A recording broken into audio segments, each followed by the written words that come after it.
പാലക്കാട് ബി.ജെ.പിയിൽ പൊട്ടിത്തെറി.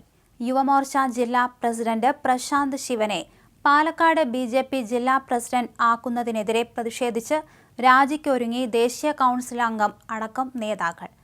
പാലക്കാട് മുനിസിപ്പൽ കൗൺസിലർമാർ ഉൾപ്പെടെ രാജി സന്നദ്ധത അറിയിച്ചു.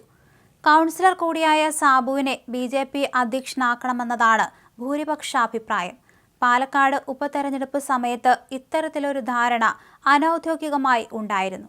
എന്നാൽ അത് അട്ടിമറിക്കുകയാണ്. എന്നാൽ പാലക്കാട് തോൽവിക്ക് കാരണം മറുവിഭാഗമാണെന്നാണ് കൃഷ്ണകുമാർ പക്ഷത്തിന്റെ വിലയിരുത്തൽ. ഈ സാഹചര്യത്തിൽ പ്രശാന്ത് ശിവനെ പ്രസിഡന്റാക്കാൻ തീരുമാനിക്കുകയായിരുന്നു. 9 കൗൺസിലർമാർ നാളെ ബി.ജെ.പി സംസ്ഥാന നേതൃത്വത്തിന് രാജിക്കത്ത് നൽകും. വിമത യോഗത്തിൽ പങ്കെടുത്ത കൗൺസിലർമാർ രാജിയുമായി മുന്നോട്ടു പോകുമെന്ന് വ്യക്തമാക്കി. മാനദണ്ഡങ്ങൾ തെറ്റിച്ചാണ് തെരഞ്ഞെടുപ്പെന്നാണ് ആക്ഷേപം.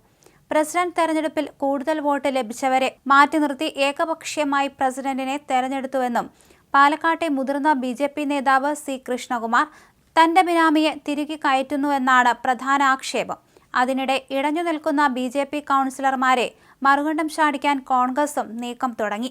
ബി.ജെ.പി വിട്ടെത്തിയ സന്ദീപ് വാര്യർ വഴി ചർച്ചകൾ നടത്തുന്നുവെന്ന വിവരമാണ് പുറത്തുവരുന്നത്. സംസ്ഥാന കോൺഗ്രസ് നേതാക്കളും വിമത കൗൺസിലർമാരെ ബന്ധപ്പെട്ടു.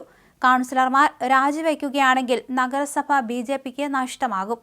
പാലക്കാട്ടെ 52-ാം ഭരണസമിതിയിൽ BJP 28, UDF 16, CPM 7, welfare party 1 എന്നിങ്ങനെയാണ് കക്ഷിനില.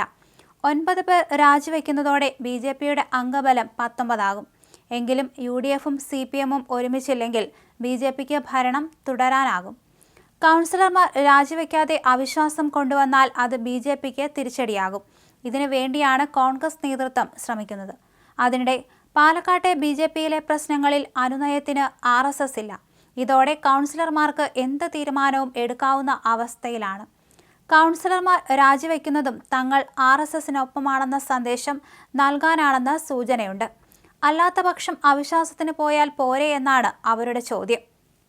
എന്തായാലും സാബുവിനെ ബി.ജെ.പി അധ്യക്ഷനാക്കണമെന്നതാണ് ഭൂരിപക്ഷത്തിന്റെ അഭിപ്രായം. ഇതെല്ലാം ഇനി നോക്കിക്കാണേണ്ടതുണ്ട്. എന്നാൽ അത് അട്ടിമറിക്കപ്പെടുകയാണെന്ന രീതിയിലും വാർത്തകൾ പുറത്തു വരുന്നുണ്ട്. ഈ ഒരു തോൽവിക്ക് കാരണം, അതായത് പാലക്കാട്ടെ തോൽവിക്ക് കാരണം മറുവിഭാഗം തന്നെയാണെന്നാണ് കൃഷ്ണകുമാറിന്റെ പക്ഷം വിലയിരുത്തുന്നത്. അതുകൊണ്ടാണ് പ്രശാന്ത് ശിവനെ പ്രസിഡന്റാക്കാൻ തീരുമാനിച്ചത്. എന്തായാലും രാജിക്കത്ത് നാളെ നേതൃത്വത്തിന് നൽകും.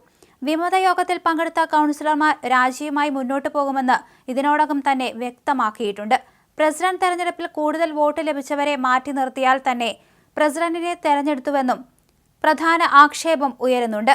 എന്തായാലും ബി.ജെ.പി വിട്ടെത്തിയ സന്ദീപ് വാര്യർ ചർച്ചകൾ നടത്തുന്നു എന്ന വിവരവും പുറത്തു വരുന്നുണ്ട്.